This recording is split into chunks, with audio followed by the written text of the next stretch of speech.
Saudações, pessoal. Eu sou Manu Lorena e mais uma vez aqui com vocês o nosso programa Tá na Norma, né? Esse programa que é uma iniciativa do Grupo C Educacional para todas as nossas unidades de curso, né? E um programa idealizado pelos cursos de Engenharia, Arquitetura e Design de Interiores. A gente conta aqui com a colaboração do pessoal do Leia Já.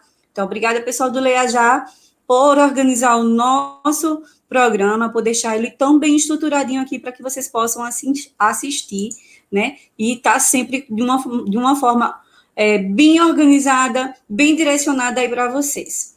O nosso bate-papo está aberto, vocês fiquem à vontade de fazer, né, as colocações que desejarem, né, em relação aos nossos temas. Peço muito a vocês que não esqueçam de estar seguindo a gente no Instagram, né? O Instagram do Tá na Norma Ser Eduque, porque lá no Instagram do Tá na Norma, a gente tem todas as programações dos próximos eventos que vão estar acontecendo. Olha, Tá na Norma Ser Eduque, e aí vocês acessam a programação dos eventos que vão acontecendo. Vocês também podem ir lá no Instagram, fazer as colocações que vocês desejarem, informando, né, qual o tema que você deseja que esteja aqui presente no Tá na Norma, qual o profissional, né, do mercado ou professor que você quer escutar, quer discutir algum assunto com eles, tá? Aí vocês colocam também lá no Instagram Tá na Norma. O bate-papo eu fico bem atenta para poder ficar de olho nessas colocações, tá? Então, quem pergunta aí como que pode acessar a presença aqui no programa Tá na Norma, vem aquele aviso inicial para vocês, né, que é o seguinte: vocês entram no link, né? Esse link está no topo aí do bate-papo. Nesse link vocês vão se inscrever para poder conseguir o certificado de participação, que eu lembro, todo o programa Tá na Norma, ele dá direito a você ter 1 hora complementar nos cursos do Grupo C Educacional. Então, vai lá, se inscreve. Atenção, coloca nome e sobrenome, pelo menos. Não bota só o primeiro nome, não. Ou de observando que algumas pessoas estão colocando somente assim, Emanuele, bota nome e sobrenome, tá? Mesmo que você vincule o número da sua matrícula. E vai ser disparado, né, a presença de vocês. Então, importante é se inscrever toda semana para o programa Tá na Norma, já está lá, inclusive todo mês de agosto, na programação aí de vocês. E boa tarde a vocês que já estão aí bem ativos no bate-papo, Jorge, né, o André Walter, a Débora, a Giovânia, né, Jocilene também está aqui no bate-papo, né, boa tarde a vocês. Se vocês fazem parte de alguma instituição do Grupo C Educacional, coloca para mim aí de onde você está, né, qual a cidade que você está, qual a unidade que você estuda, né, e o curso que você faz. Esse tema que a gente está trazendo hoje, é um tema muito relevante para a nossa sociedade, né? Vocês viram um tema aí, a gente vai falar sobre saneamento básico, e é um tema muito importante para a nossa sociedade, né? Tem várias discussões envolvidas, e hoje a gente vai falar sobre o novo marco regulatório de saneamento básico no Brasil, e para isso a gente vai estar convidando o engenheiro Micael Vasconcelos, né? Ele é especialista na área, engenheiro sanitarista e ambiental. Seja muito bem-vindo, Micael. Certo? Seja bem-vindo aqui, né, para a gente estar aqui falando de um assunto de tão grande relevância para a nossa sociedade, né? As cidades surgiram em torno dos rios, é uma coisa que eu sempre penso, e acabam utilizando os recursos naturais hídricos para fazer os despejos dos seus resíduos, enquanto que a gente poderia, com toda a tecnologia, com toda a evolução que a gente tem, estar fazendo os tratamentos adequados desses efluentes, né, desses resíduos líquidos. Então, a gente tem uma necessidade muito grande no nosso país, né, em várias cidades, né, do uso, né, das ferramentas, das técnicas de saneamento. Então, hoje em dia, a gente tem tocado muito nesses assuntos, né, tem tido algumas conversas governamentais em relação à parte de saneamento, né, básico, e eu costumo dizer muito, sabe, Micael, que a engenharia, né, eu sou engenheira civil, e a engenharia, às vezes, a gente sente uma deficiência de mercado, né, não tem emprego, não tem trabalho, mas se a gente tivesse mais ações em relação à parte de saneamento, né, a gente ia ter muito mais empregos, muito mais empregabilidade aí para os nossos profissionais. Então, essa carência, né, que a gente torce, que a gente luta para que seja cada vez mais reduzida, né, para o bem da sociedade, para a saúde, né, da população, né, para reduzir aí problemas, né, de saúde, problemas de precariedade. Então, a gente torce muito que a gente consiga avançar no saneamento básico. E a gente quer escutar um pouquinho aí a tua opinião, teus conhecimentos técnicos sobre o assunto, né? E como a gente pode, como sociedade, como profissional, tá atuando aí, tá? Bem-vindo, Micael. Primeiro, boa noite a todos. Boa noite, Manu. Agradeço o convite ao pessoal do Tá na Norma, do Leia Já. É um prestígio para mim falar um pouquinho sobre saneamento, que é o que eu vivo no dia a dia ao longo dos últimos anos, desde a graduação. Já tem mais de uma década que eu vivo saneamento. Pegando o gancho do que você falou sobre a essencialidade do saneamento, acho que a gente vive um momento muito singular, hoje um momento pandêmico, né? E o saneamento ele tem se mostrado um aliado essencial no combate à pandemia. Sem água não tem como fazer higienização das mãos e aí o vírus ele acaba sendo disseminado. Então o saneamento ele é atemporal e essencial. Eu vou compartilhar aqui minha apresentação. Posso, se puder iniciar? Pode ficar à vontade, a sala toda sua aqui.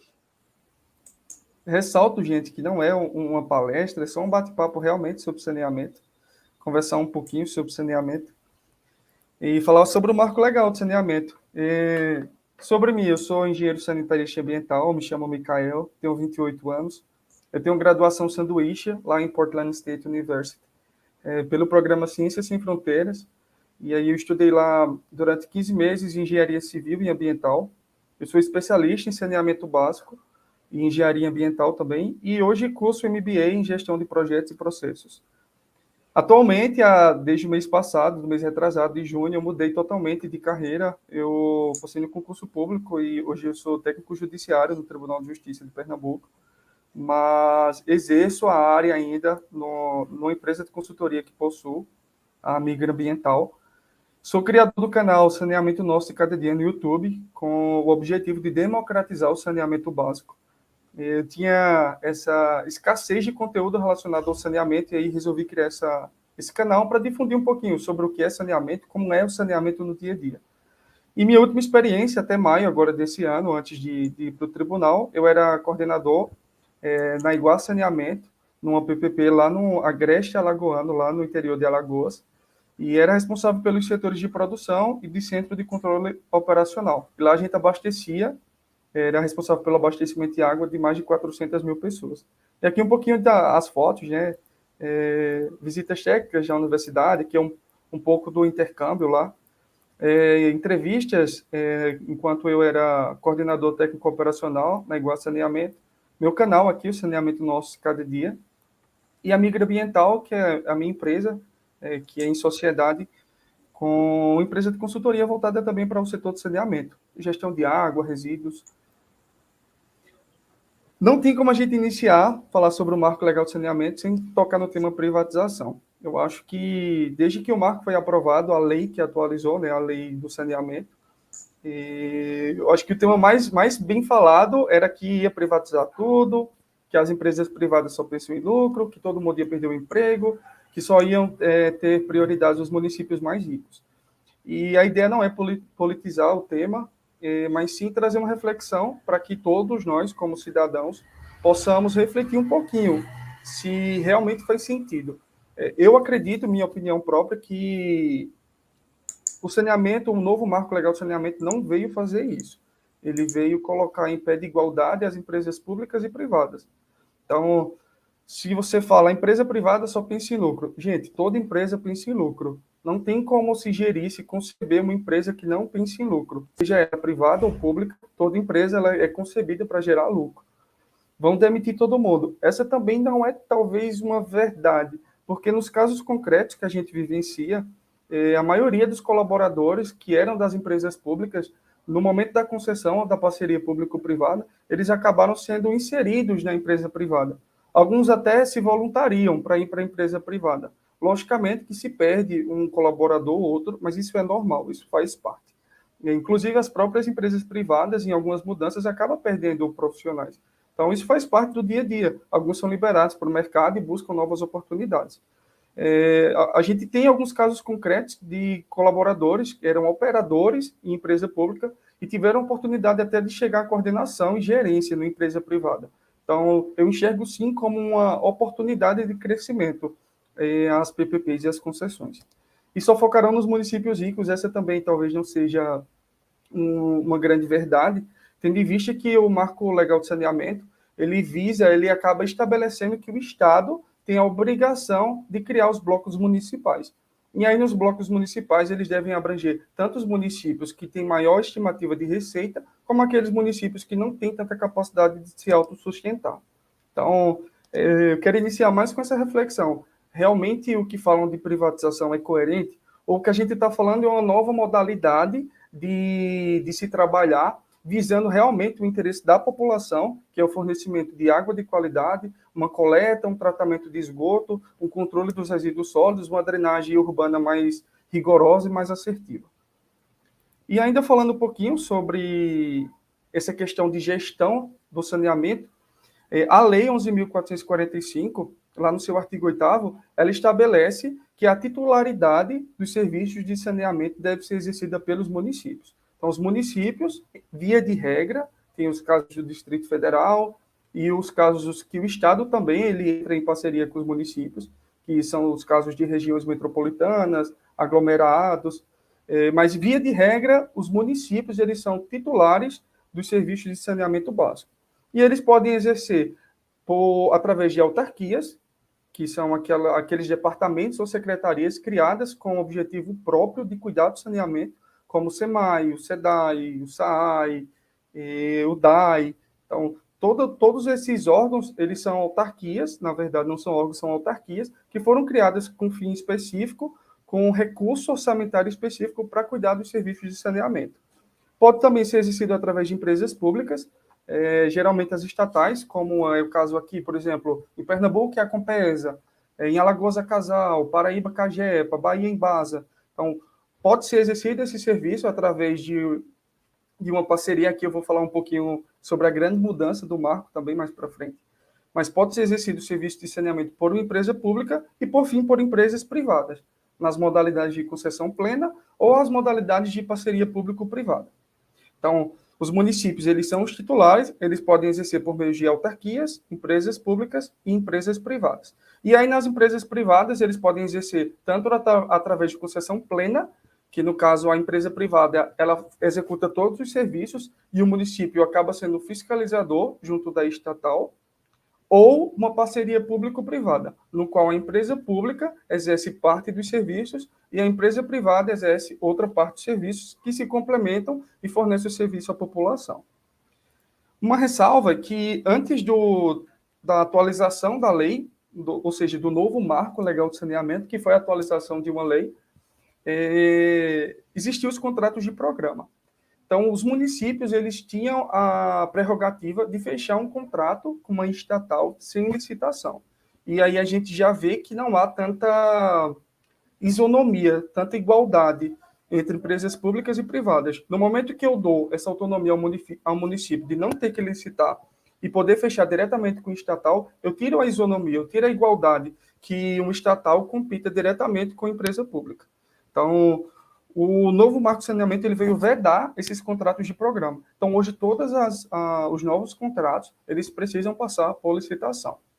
E aí fala, não, mas aí só quem vai ganhar são as empresas privadas, porque as empresas públicas não têm condição. Isso não é geral, não podemos generalizar. A Sabesp, que é uma empresa de economia mista, né, o Estado de São Paulo detém a maior parte das ações da Sabesp, ela compete, sim. Inclusive, recentemente, no interior da Alagoas, ela fez um consórcio com um grupo privado e competiu lá para executar os serviços de uma PPP. Então, as empresas públicas também têm essa prerrogativa, esse direito de competir por novos contratos. Falando um pouquinho sobre o marco legal em si agora, o objetivo geral do marco é universalizar os serviços de saneamento básico. E não é universalizado chegar em 100%. As metas é que até 2033, 99% da população tem abastecimento de água e 90% tem a coleta e tratamento de esgoto. As principais alterações do marco de saneamento, que eu trouxe aqui para ressaltar, a ideia não é exaurir a norma, até porque é impossível, a gente está falando de uma lei extensa, mas dos principais pontos é que essa nova lei ela atribuiu à ANA a competência para instituir normas de referência. O que é que acontece? Hoje existem mais de 60 subnacionais, agências subnacionais. E aí cada agência no seu estado ou no seu município acaba estabelecendo diretrizes próprias. E aí eu não tenho uma regulação harmônica no país. Então a ANA, ela entra agora num papel de harmonizador. O papel dela é regular, criar regulações, estabelecer tarifas, diretrizes, contratos. Então a ANA ela vem agora regular. E isso dá o quê? Isso dá segurança jurídica para investidores, tanto de capital interno como capital estrangeiro. Se eu tenho um país que tem uma regulação rígida, uma regulação que é concreta em todo o país, eu tenho segurança jurídica de investir meu capital. Então, um dos focos do novo marco de saneamento é justamente isso, atribuir à ANA essa competência de estabelecer a regulação normativa e, consequentemente, melhorar os investimentos estrangeiros no nosso país. E isso acaba incentivando o setor para aumentar a competitividade. Então, eu tenho empresas públicas, empresas privadas, que agora competem igualmente, e ainda tem um capital estrangeiro sendo injetado na nossa economia. Isso aumenta a economia, isso aumenta a competitividade, e só quem ganha é a população. Tenho vários entes, várias empresas, empresários competindo para gerar um serviço de qualidade para a população. Aqui, como eu havia comentado, uma das grandes mudanças é a construção dos blocos municipais. Então, o Estado ele acaba sendo incumbido desse dever de gerar blocos, tanto colocando o filé, que são aqueles municípios que têm, sim, uma receita estimada elevada, e aqueles municípios que são considerados o osso, que são municípios mais carentes, que são mais periféricos, que não têm uma receita tão elevada. E o saneamento, pegando o gancho do que a Manu falou, ele é essencial extremamente ligado à saúde. Ele vem reduzir doenças de veiculação hídrica, vetores, como o controle de resíduos. Então, cada R$1 investido no saneamento, a gente acaba reduzindo 4 na saúde. É uma economia. Então, é um investimento salutar do ponto de vista econômico e salutar também para a população. E, por fim, a gente às vezes foca muito saneamento em água e esgoto, mas ele é abrangente, ele envolve mais 2 serviços, né, que é a drenagem e os resíduos sólidos. Um dos pontos que trazem aí um limite, um prazo para ser findo, embora já tenha sido postergado algumas vezes ao longo dos últimos anos, é que os lixões a céu aberto eles devem ser extintos até 2024. Então, basicamente, isso é o que traz o novo marco legal de saneamento. Trouxe um caso concreto aí, o caso do SEDAI, e agora falando sobre os blocos municipais, o caso do SEDAI é um exemplo de que funciona assim, esse cumprimento da nova norma.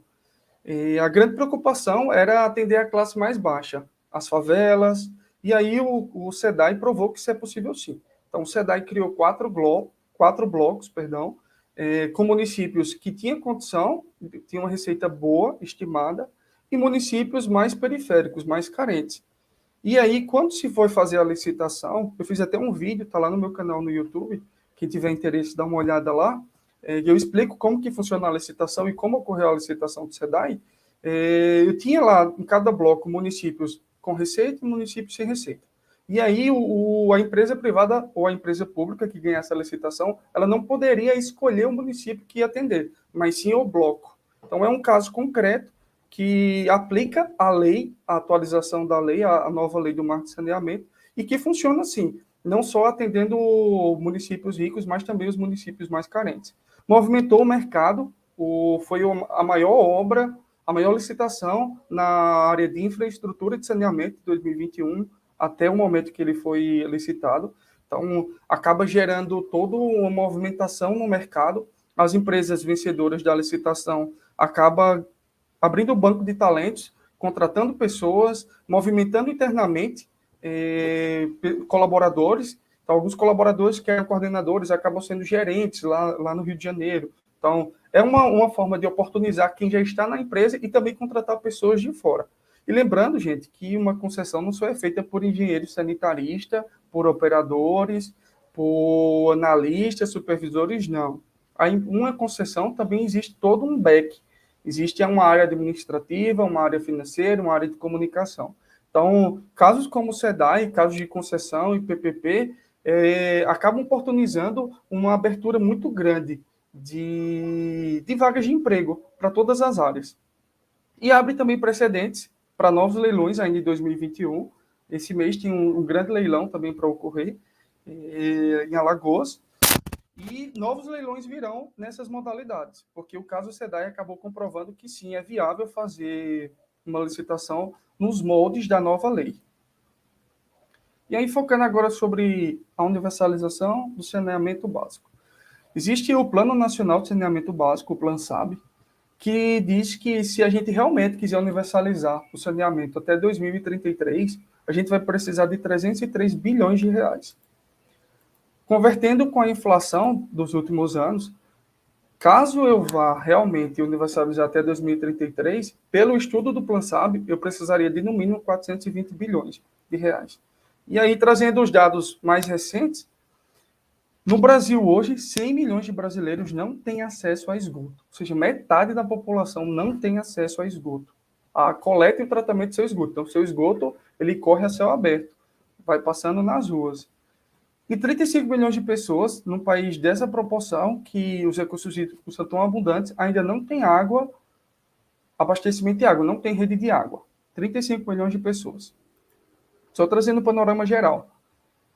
O KPMG, que é uma referência de consultoria, ele fez um estudo e acabou rebatendo um pouquinho esse estudo do PLAN-SAB. E a pergunta é, será que o PLAN-SAB, nessa estimativa de 420 bilhões de reais para universalizar o saneamento, ele levou em consideração a depreciação dos ativos existentes? O que é a depreciação? A depreciação é como se fosse o desgaste dos equipamentos, eles vão perdendo valor, vão perdendo... como um carro, acho que é a coisa mais simples, mais didática de se explicar, é um carro. Quando a gente compra um carro, amanhã ele vale menos, depois ele vale menos ainda, ele vai precisar fazer manutenções, e isso ocorre com os equipamentos. Equipamentos de estações de tratamento de água, de esgoto, estações elevatórias, redes de abastecimento. Então, existe uma depreciação que é inerente ao negócio. E não se sabe se esse 6 bilhões anual ele foi incluído nesses 420 que o PLAN-SAB estimou. Outra coisa, levou-se em consideração o aumento do consumo per capita? E a gente vive numa sociedade extremamente capitalista, que o consumo acaba sendo cada vez mais exacerbado e acaba consumindo mais água, mais água, mais água, e gerando mais resíduos e gerando mais efluentes. Isso foi considerado também nesse estudo? Será que daqui a 2 anos eu não vou ter muito mais gente no mundo com consumo muito mais elevado? E, por fim, a expansão orgânica do mercado. Será que foi levado em consideração que amanhã pode ser abrir uma nova indústria aqui em Pernambuco? Uma indústria muito maior? Pode ser abrir uma nova indústria na Paraíba, no Sul? Então, o KPMG acaba nos trazendo essa reflexão. Será que esses tópicos foram levados em consideração nessa estimativa de 420 bilhões para universalizar o saneamento até 2033? E aí, o KPMG também traz um dado muito interessante e relevante para a gente. Entre 2014 e 2018, então na era antes do marco de saneamento ser aprovado, só tinha sido investido 65 bilhões de reais. E isso quer dizer que a gente está muito atrasado, muito atrasado. Se a gente continuar nesse ritmo, sem que houver realmente uma liberação para investimentos estrangeiros, para que empresas privadas elas aportem capital nos serviços de saneamento, a gente só vai universalizar o saneamento em 2059.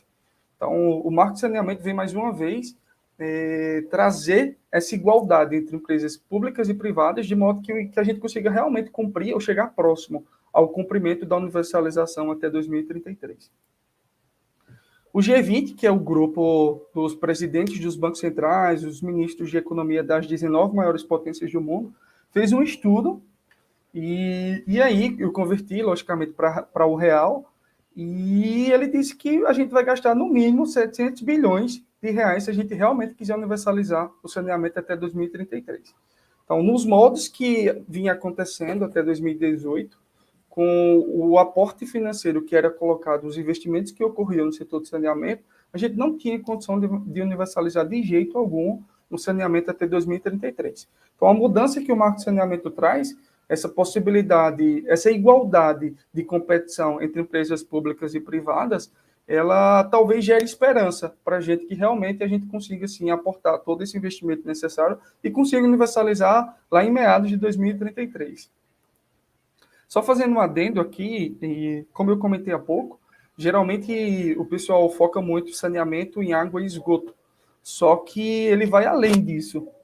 Existe aí uma polêmica mundial, que são os resíduos sólidos, inclusive uma vez ou outra a gente acompanha matérias nos jornais de resíduos sólidos que vêm lá de países desenvolvidos, chegando aqui em países subdesenvolvidos. Isso quer dizer que resíduos sólidos é um problema mundial e talvez não esteja sendo visto com os olhos adequados. Eu sei que é importante água e esgoto, mas resíduos sólidos também têm sua importância igual, comparado com os demais serviços de saneamento. E aí nossa empresa, a Migra Ambiental, ela tem uma vertente muito forte para a área de resíduos sólidos. Então é isso que a gente quer abraçar. A gente enxerga que realmente dentro do lixo, o dito lixo dos resíduos sólidos, tem muito valor ali gerado, muito valor agregado que pode ser convertido realmente em receita.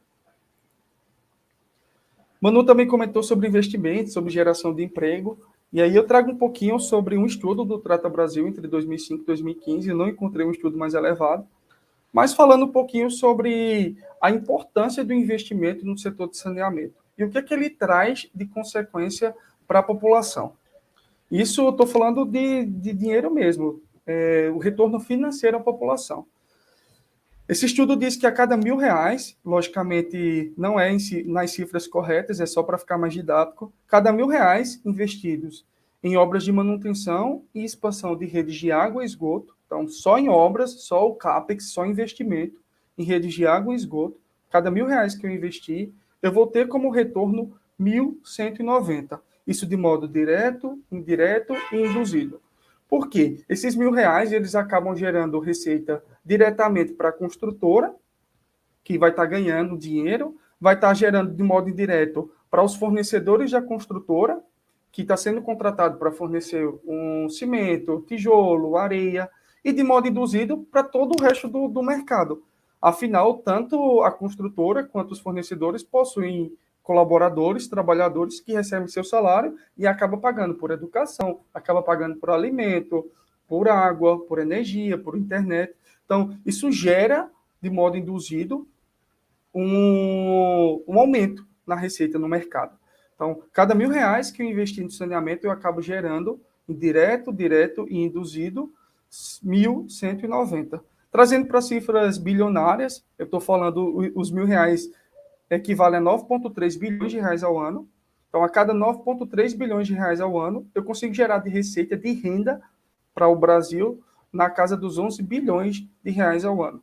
Fora que, nos últimos anos, entre 2005 a 2015, o setor de saneamento, só em obras, ele acabou gerando mais de 142 mil empregos por ano. Isso eu estou falando do setor de investimentos. Então, isso aqui é só investimento que foi feito. Quando você vai olhar do ponto de vista operacional, afinal, o dia a dia ocorre na operação, que são os operadores, são os auxiliares operacionais, supervisores, analistas, eles que colocam a mão na massa para transformar todo esse investimento em água, em esgoto tratado, em resíduos coletados e destinados de modo adequado. Nesses últimos 10 anos, 39,5 bilhões de reais por ano acabou gerando de renda 44 bilhões de reais. E gerou-se, só na parte do OPEX, né, no operacional, mais de 340 mil empregos por ano. Então, o ramo do saneamento, além de todos os benefícios e vantagens que ele traz à população do ponto de vista de saúde e bem-estar, ele também tem essa vertente de gerar, sim, movimentar a economia. Até porque quando você investe no saneamento, você está gerando toda uma economia de modo induzido. Gente, era isso. O que eu tinha para falar realmente bem rápido, tranquilo. Eu deixo aqui meus contatos no LinkedIn, meu canal no YouTube, meu Facebook, Instagram, meu site, e-mail, telefone, tudo aí. Vou deixar com a Manu. Se quiser, a gente disponibiliza no chat, quem tiver interesse. Aqui são algumas referências dos estudos que eu utilizei para montar essa breve apresentação. E deixa aqui meu muito obrigado, tanto a Manu, que fez o convite diretamente, quanto ao Leia Já e quanto ao Tá na Norma. Para mim foi um prazer imenso falar sobre saneamento, conversar um pouquinho sobre o que eu vivo todos os dias. E realmente é algo muito promissor, muito carente de profissionais, não só de profissionais formados, mas profissionais comprometidos com a causa, que realmente queiram abraçar o saneamento, queiram colocar a mão na massa, perder a noite, mas de entregar um serviço que é essencial à população. Micael, em primeiro lugar, a gente que agradece, né, e falando aqui em relação às suas colocações, vou primeiro dar minha opinião, tá, assim, me assusta, né, os números me assustam positivamente e me assustam negativamente, né, quando eu sempre associei a parte de saneamento a empregos, à engenharia, mas você também me lembra que tem toda a parte, né, por trás, administrativo, o marketing, tem toda uma cadeia, né, por trás disso. Isso é bastante positivo para a gente colocar aqui, bastante positivo que esses números, né, de investimentos, eles repercutem mesmo na sociedade, repercute, né, e eu sempre falo nos nossos programas aqui, que o importante para a gente não é uma crítica a quem está no governo, e sim, quando que a gente estiver no governo, né? Quando que qualquer um que esteja aqui esteja no poder, né? Então, a gente tem muitas pessoas que ficam assistindo Tá na Norma, tem pessoas que trabalham em órgãos públicos, tem pessoas que trabalham em empresas privadas, tem seu próprio empreendimento. Então, como que a gente pode, né, fazer a nossa parte, né, gerar essa colaboração de fazer a nossa parte, e claro, que quando a gente estiver no poder, né, quando a gente estiver com poder de decisão, se vai investir em saneamento em outra coisa, possa refletir melhor, né, dos resultados positivos que o saneamento traz para a gente, né, e me assusta muito negativamente, né, que a gente vê que talvez a gente não esteja tão perto, né? Está tão perto em número de 2033, né? Está tão perto em números de 2033 e tão longe financeiramente de alcançar essa meta, né? E a gente conseguiu muitas vitórias no Brasil, posso dizer assim, né? Porque alguns que podem estar assistindo aqui o nosso programa podem não recordar, mas muitas cidades não tinham iluminação elétrica, né, não tinham acesso à energia elétrica, né, e isso foi um alcance, né, no Brasil, né, e a gente deseja muito de coração que isso também seja uma verdade na parte hídrica, né, que isso seja alcançado. Então, deixa eu ver alguns comentários aqui no bate-papo, né, a gente tem sempre a participação aqui do pessoal, tá? Tem o Jorge Almeida, que ele faz aqui a colocação de convite aqui para o professor. Aí já anotei, tá, Jorge? Que eu vou estar buscando isso para a gente aqui. Mas tem o pessoal do UNAMA no Belém, em Belém, tá? Da Engenharia Civil. Tem também da Uninasal Caruaru, né? A UNAMA do Belém, Pará. Lauro de Freitas, que é a Isabel. Maceió, Rosilene. Deixa eu ver aqui. Tem também super elogios ao Micael, tá? Tem pessoas que já vêm assim, o fã-clube viu, Micael? Já tem aqui, tem pessoas que não conheceram, com certeza gostaram muito das suas colocações, mas tem o Pedro Marcucci, acho que é esse o nome dele, né? Ele faz as colocações bastante positivas aqui, e Felipe Pinheiro também, né? Dá um abraço, manda um abraço para você. E aí a gente tem a participação, acho que tem uma pergunta aqui, deixa eu buscar rapidinho, e já volto a fazer os comentários. Aqui. O Jorge de Almeida, ele fala: o marco do saneamento trouxe algumas alterações em relação aos padrões de qualidades da água? É a pergunta que ele faz. Se teve alguma alteração em relação aos padrões de qualidade. Na verdade, quem rege os padrões de qualidade, hoje a lei, a portaria 888, né, que foi alterada agora em maio. Antes, quem estava vigente era a portaria de consolidação número 5, que ela foi uma atualização da portaria 2914, e recentemente houve mais uma alteração, agora em maio, acredito que dia 4 de maio, e a portaria vigente hoje é a 888, que trata sobre os parâmetros de qualidade da água. Inclusive, foi uma norma que trouxe algumas alterações muito incisivas, que vai repercutir muito. Do ponto de vista operacional, ela repercute de modo muito negativo. Por que eu falo isso? A norma ela passou a ser vigente na data de publicação. E aí ela trouxe algumas alterações que as estações de tratamento não podem fazer de imediato. Então, hoje, eu acredito que grande parte das estações de tratamento de água não cumprem a norma, porque ela entrou em vigor de supetão, acho que dia 4 de maio, já trazendo algumas mudanças de parâmetros que são válidos desde a sua publicação. Então, foi uma norma que trouxe, sim, algumas atualizações expressivas, redução de valores máximos permitidos, trouxe uma mudança muito expressiva para a dureza, que saiu de 500 mg por litro para 300 mg por litro.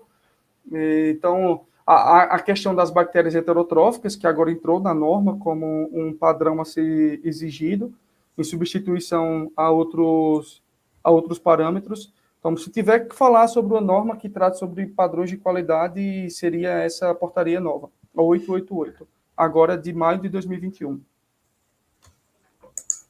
Ótimo. A Rosângela Cordeiro, ela coloca aqui, tá? Em municípios de pequeno porte, as estações de tratamento de esgoto e estação de tratamento de água estão sendo amplamente aplicadas. Esse tipo de estação é viável ao longo do tempo, do prazo? Sim, sim. O que ocorre geralmente é que, com o aumento populacional, essas estações, tanto de tratamento de água e esgoto, elas sofrem ampliações. Geralmente existem os projetos entre 20 e 30 anos, e eles são concebidos em etapas. Então, a primeira etapa é executada, e ao decorrer dos anos, com o crescimento populacional, essas estações elas estão sendo readequadas. Então, há uma revitalização do maquinário existente, e são comprados novos maquinários, como também uma ampliação para atendimento dessa nova demanda populacional. Então, é isso que ocorre. ETA e ET, que é a Estação de Tratamento de Efluentes, elas são extremamente empregadas no mundo todo, né? Quando ela fala de municípios pequenos, sim, é o que tem de mais atual. É o que tem de mais atual. E o mais correto, na verdade. Micael, tu falou uma coisa que, por conta, talvez, da ausência de conhecimento da minha parte, certo? Eu pensava muito nos resíduos sólidos como questões locais, né? E você, né, trouxe essa colocação, né, do pensamento de como que esses resíduos sólidos interferem, né, de uma forma global, né? A gente fica imaginando, a mudança climática que é global, não, porque aqui as indústrias vão poluir localmente, mas isso afeta, né, o planeta como um todo, né? Assim como você quer colocar. Isso. É porque, assim, Manu, do ponto de vista de água e esgoto, a gente sempre busca o padrão internacional. E aí o padrão internacional, por exemplo, tem cidades em Paris, por exemplo, que 100% de água e esgoto, 100% de água 100% da população é abastecida e 100% do esgoto é coletado e tratado. Então, quando a gente Brasil, busca padrões internacionais, a gente busca realmente essa universalização. Só que do ponto de vista de resíduos sólidos, à torta e à direita a gente vê essas questões de resíduos sólidos de países desenvolvidos serem lançados em países subdesenvolvidos. Alguns ilegalmente chegam realmente na praia, eles despejam lá no oceano, não sei como, mas despejam e chegam nas praias, e alguns chegam até via container mesmo. Então, chega nos portos, resíduos. Mais recente, eu vi até um caso de resíduo hospitalar de um país estrangeiro chegando aqui em Pernambuco. Então, é um problema global. Demanda-se área para fazer esse controle. Os aterros sanitários controlados, eles demandam área. E a população cada vez está mais consumista, mais consumista. Ninguém fica mais com o celular 2 anos, já quer trocar, computador quer trocar, um eletrodoméstico quer trocar. Então, é natural da população trocar seus bens de consumo. Não estou criticando, eu também faço parte da população, também sou consumista. Mas falta um pouco do racional, que na hora que você faz a substituição, você gera um resíduo. E esse resíduo, será que está sendo destinado adequadamente ou está virando um problema futuro? Então, esse é um pouquinho da reflexão que eu tentei passar. É um problema global, muito inerente aqui, realmente, no Brasil, por ser um país em desenvolvimento, que talvez não dê tanto prestígio para os resíduos sólidos, focando muito em água e esgoto, para atender os padrões internacionais, mas que é um problema muito crítico, muito sério, que a gente precisa dar atenção também. Perfeito, Mikael. Eu vou buscar mais uma pergunta aqui no bate-papo, e se alguém tiver mais alguma colocação, aproveita, já dispara aí no bate-papo para a gente encerrar com todas as dúvidas de vocês, né, sanadas. Né, deixa eu trazer aqui, a Marília Amorim, ela colocou, a partir de quando os municípios devem implantar o saneamento básico efetivamente nas cidades? Já deveriam, Marília. É Marília, não é isso? Isso, perfeito. Eles já deveriam, na verdade. O município, ele é titular, ele deve exercer a titularidade dos serviços de saneamento básico. Então, os municípios, todos eles já deveriam ter estabelecido tanto um plano de saneamento, quanto executado esse plano. Então, já deveria ocorrer isso. Todo município deveria ter seu plano, dizendo, ó, a água vai ser tratada aqui, eu vou atender a tal população, e o esgoto eu vou coletar aqui, vou tratar ali, vou destinar ali. O resíduo sólido deve ir para esse aterro controlado, e toda a parte de drenagem urbana também deve ser levada em consideração. Então, compete aos municípios, sim, fazer esses planos e executá-los. Isso já deveria ocorrer. Realmente, para você ver, a situação do país a gente está tão atrasado, que existe ainda município que não tem nenhum plano. Imagine a execução e chegar a universalizar os serviços de saneamento. Né? E a sociedade, de uma forma geral, deixa isso passar despercebido, né? Vamos falar assim, de uma forma geral, né? Porque a gente vê vários canais, pelo menos na cidade de Recife e várias cidades do interior, que fazem seus despejos residenciais, né, diretamente nos corpos hídricos, e a gente ainda acha normal. A gente não pode mais achar normal, né? Acho que a primeira coisa é a consciência, né? A gente não pode achar normal, mesmo que a gente ache que não tem o poder de decisão sobre aquilo, né? Que a gente, na verdade, tem. Não faz o voto é o poder é da população, emana da população. E o voto é a forma de você exteriorizar esse seu poder, exercê-lo.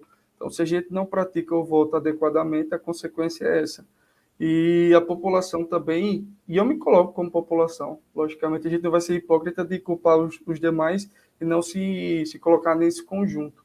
Mas a gente foca muito no que a gente consegue ver. E saneamento é obra que está debaixo da rua. Então, o foco geralmente é uma rua calçada e não um esgoto sendo coletado na minha casa e sendo realmente destinado a uma estação de tratamento de efluentes. Então, acho que a gente tem que realmente refletir. Acho que o nosso bate-papo, o foco central, não é nem trazer informações sobre o novo marco de saneamento, até porque a lei está disponível na internet, qualquer um tem acesso, mas trazer esse olhar crítico que nos obriga a refletir sobre nossos atos, como cidadão e como profissional. Mikael, chegou aqui, acho que 3 perguntas. Vou tentar trazer ela para você de forma separada, tá? Para não misturar, não são muito ligadas assim. O Francisco, ele faz a seguinte pergunta e colocação. Existe uma preocupação com os resíduos que chegam na estação de tratamento, né? Como que a gente vê essa realidade? Os resíduos que chegam nas estações de tratamento? Eu não sei se ele está falando diretamente do resíduo sólido na central de tratamento, ou se o resíduo que vem junto com o efluente.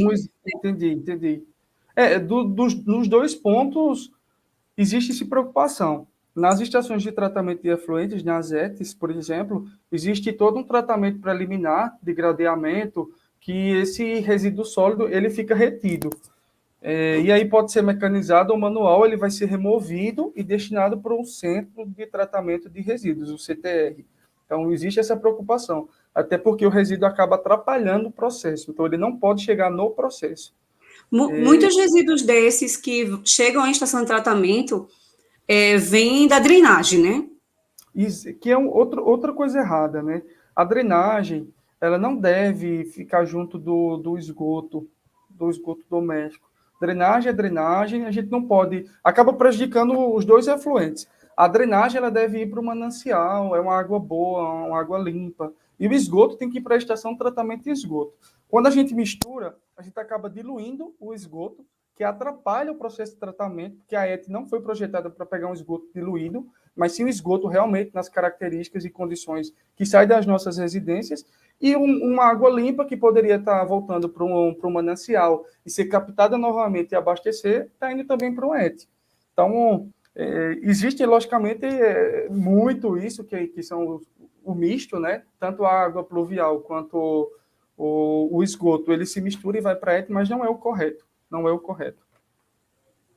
Certo. É importante a gente ver esses problemas, né? Que a gente, como sociedade, eu como sociedade, pensa, por que não trata mais rápido, porque não é mais barato? E a gente vê que tem tudo isso por trás e que muita parcela é nossa responsabilidade também como usuário, né? Então, Reginaldo colocou aqui, Reginaldo Melo, as perdas chegam a 50%. Ainda é viável tratar a água? A pergunta dele. Eu nem sabia que chegava a 50%.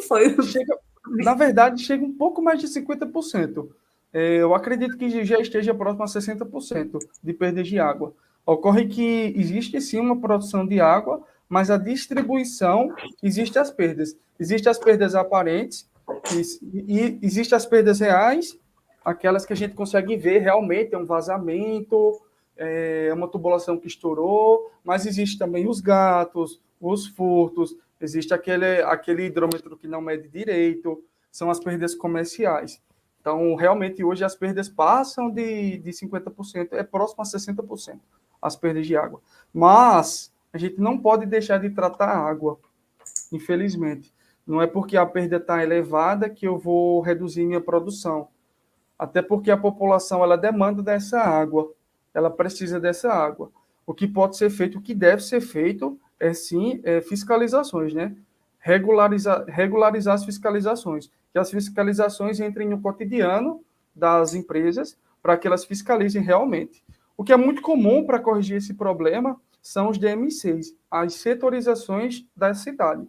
Então, eu tenho uma cidade com 10 bairros, e aí eu setorizo esses 10 bairros, por exemplo, e cada bairro eu coloco um hidrômetro gigante, um macromedidor. E aí eu sei quanto que eu estou entregando para aquele bairro, e sei quanto que eu vou faturar naquele bairro, quanto que realmente cada hidrômetro mediu. E aí eu consigo dizer, eu entreguei 100, mas eu só consegui faturar 50. Então eu tenho 50% de perda aqui. Aí vai para outro bairro, aqui eu tenho 30. E aí o município ele consegue categorizar por prioridade, por criticidade. Aí eu vou atacar primeiro o bairro A, porque esse bairro tem muita perda. Depois eu vou para o bairro C, D, e assim vai analisando bairro a bairro. É um método utilizado para tentar dirimir essas perdas, mitigar as perdas. Então, conhecimento, tecnologia e gestão, né, podemos dizer assim, faz com que, né, a gente tem fatores de engenharia que colaboram com isso, né, para poder ver né? Então, o que falta, ainda está faltando muita ação, né, e não vamos deixar de falar, né, de uma forma geral, governamental e populacional, né, vamos dizer assim, da sociedade. Rosângela Cordeiro, ela fala assim, né, qual a legislação que posso me informar mais para poder cobrar do poder público, né, ela colocou aqui, acho que chama local, né, do poder público local. Como é que ela pode Então, estudar um pouquinho mais para estar por dentro disso? Então, esse é um dos problemas que o marco de saneamento ele visa corrigir, que é uma regulação única no país. Por isso que essa nova lei, essa atualização legal, ela estabeleceu a ANA como regulador. Porque cada município hoje, ele tem suas diretrizes próprias. Não existe uma regulamentação nacional. Esse é o problema. Não existe uma norma que você possa buscar e dizer, isso aqui serve para todos os municípios. É isso que a ANA está tentando fazer. Teve até um webinar recente da ANA, no qual a diretora-presidente, ela realmente se posicionou dessa forma. O que a gente está buscando hoje é tentar harmonizar todas as regulações vigentes. Tem mais de 60 agências subnacionais, cada um com suas diretrizes, com suas leis, e a gente não consegue controlar tudo. Então, se eu pudesse sugerir uma norma, eu sugeriria a própria lei, a 14.026, que foi a que atualizou o marco de saneamento, porque ela traz toda a visão geral. Quando você tem a visão macro, você acaba entendendo como que ocorre o macro e atacando o micro. Então, eu indicaria a lei 14.026 e a lei 11.445, né, que é a lei de saneamento básico. São leis extremamente fantásticas, muito boas para profissionais da área e para curiosos também. Muito bem. Se você não pegou direitinho o número, depois você volta aqui, né, a gravação, pega lei o número... 14.026 e lei 11.445. A 14.026 é a que atualizou o marco legal de saneamento e a 11.445 é a lei de saneamento básico. É aquela que estabeleceu as diretrizes do saneamento básico. São as leis básicas do saneamento. Peraí, deixa eu ver uma colocação que o Evandro Belisário falou. Ele é professor, né, do Grupo C Educacional, do Polo de Garanhuns, e ele diz que lá em Garanhuns, né, existe essa ausência na parte de alimentação aí pela população, das casas, né, da população, né, e a ausência, acho que, de investimentos nessa área. O saneamento dessas localidades é a céu aberto. Professor, obrigada aí pela sua participação, Evandro, né? Chama o pessoal tudo de Garanhuns para estar aqui no pessoal aqui com a gente, não está na norma.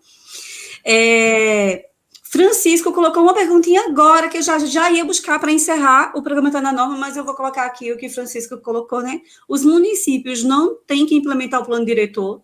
Então, ele pergunta, não é dever dos municípios? Isso, Francisco. É dever sim do município. É dever sim do município. O que a gente precisa é realmente, a gente como cidadão, exigir que seja executado, né? Não só tem um plano lá, um plano sem ação não é nada, não é nada. A gente tem que colocar em prática o que foi planejado. A gente como cidadão deve exigir isso. E o voto é a melhor forma de exigir que as coisas andem. Então, votar consciente aí nas próximas eleições. Vamos nessa luta, né? Não é fácil, a gente sabe que não é fácil, né? Sempre tem algum inconveniente que faz a gente, né, não refletir direito, mas vamos pensar sobre isso, vamos buscar, né, cultivar a melhora para a nossa sociedade, né? E pensar também no planeta como um todo, pensar também nas pessoas que não... Né, se a gente acha que a gente tem conhecimento a mais e possibilidades a mais de refletir sobre isso, a gente também refletir pelo aquele que não tem essas possibilidades, né, e tentar fazer essa luta para um todo, dessa forma aí. Contaminar para o bem, né, Manu? Contaminar para o bem. Se você exatamente. consegue ter um racional melhor que alguém, você é mais consciente, contamina para o bem. Você nem precisa estar falando, pratica. Suas ações acabam gerando bons frutos. Porque, Micael, a gente tem o nosso programa Está na Norma, né? O Grupo C Educacional tem vários outros programas, né? A gente tem aí profissionais que a gente vai estar disparando para o mercado, que tem oportunidades disso. A gente está aqui no YouTube, oportunidades para qualquer pessoa que tenha acesso, mas a gente sabe que a realidade do Brasil e a realidade de muitos países não é que as pessoas vão parar para assistir um programa técnico, um programa que fala sobre a parte de saneamento, a gente sabe disso, né? Eu prefiro mais assistir dorama, séries, tá? Mas então, né, fico deixando aqui que a gente possa realmente, como você colocou, o programa, ele tem essa questão também, esse tema tem essa questão de a gente trazer essa conscientização, e nisso tem muitas pessoas colocando aqui no bate-papo, né, colocações agora, né, que o programa vem orientando, né, a Rosângela colocou, o programa está na norma, vem orientando muito, né, em relação a esses direitos e cobrar, certo? Francisco colocou que é excelente conteúdo, o André Walter, né, falou aqui sobre os prazos para como criar saneamento. A gente vai abrir um próximo tema sobre aterros sanitários, certo? Que ele está tocando nesse assunto, e depois a gente abre um próximo tema sobre isso. Então, tem aqui, né, as colocações em relação, né, ao excelente conteúdo do nosso encontro de hoje. E eu queria te agradecer, Micael, é um prazer, né, de ter um profissional que conhece do assunto, né, de ter a vivência, de ter a consciência, né, de proporcionar também, né, a disseminação, né, desses dois, principalmente, né, conhecimento, né, e essa oportunidade para a gente poder trabalhar e a conscientização em relação às necessidades da nossa sociedade. Então, eu te agradeço demais por essa oportunidade, né, de ter você aqui no nosso programa Tá na Norma. Claro que a gente vai marcar um outro encontro para falar, né, de temas específicos cada vez mais aí. Então, obrigada. Se você quiser fazer algumas considerações finais aí, fica à vontade. Quero sim, Manu. Primeiro que conhecimento, se você não passa, não é conhecimento, é só informação. Então, a gente tem que se habituar a disseminar tudo que a gente sabe. Um pouquinho que seja, a gente consegue passar uma informação boa para uma pessoa. Todo mundo sabe um pouco, né? Acho que a gente precisa fazer mais esses movimentos de comunicação, de troca de informações. Para a população, para todo mundo que assistiu aí, eu também agradeço a Manu, a Leia já, o Tá na Norma, foi um prazer imenso falar um pouquinho sobre saneamento, é um tema que eu realmente amo, estudei para isso, vivo isso, então tenho o maior prazer de falar, fica à disposição para novas palestras, novos bate-papos sobre o tema, e agradeço muito, muito, muito, e espero ter contribuído de alguma forma para a população. Com certeza, né? Com certeza a gente espera que cada vez mais os nossos futuros profissionais aqui do Grupo C Educacional estejam à frente no mercado, à frente da consciência, à frente da luta dos seus direitos, né? De buscar os seus direitos como sociedade, como também profissional. Então, mais um programa Tá na Norma encerrado. A gente vai se encontrar semana que vem com mais um tema, né? Para a gente estar aí sempre avançando no conhecimento, né? Sempre está trazendo mais alguma coisinha aqui para os nossos alunos. Pessoal, Micael, obrigada mesmo, né? Pessoal, a gente se encontra aí semana que vem. Até mais. Tchau, tchau, pessoal.